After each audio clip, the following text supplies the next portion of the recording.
everyone, and welcome to Gateway Middle School. I'm Olivia, one of the anchors of the Gateway Morning Show. We bring our show live on YouTube to GMS students every morning from our new TV studio located near the Media Center. Justin, can you tell the parents what kind of information students hear on our morning show? And Olivia, student events, meetings for clubs, games, what's for lunch, and anything else happening at GMS. We also have fun segments that showcase our current students and teachers. Olivia, what should our parents know about tonight? Tonight, parents will follow their child's schedule and meet each of their teachers. In each class, you'll learn about the curriculum for that subject and the expectations for your child.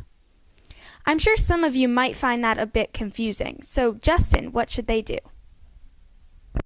Find yourself confused about where to go next, just ask one of the teachers in the hallway to help you find your way. There are other places to see during your child's lunch period. You can go to the cafeteria or to the LGI and check out the book fair. Thank you for joining us this evening.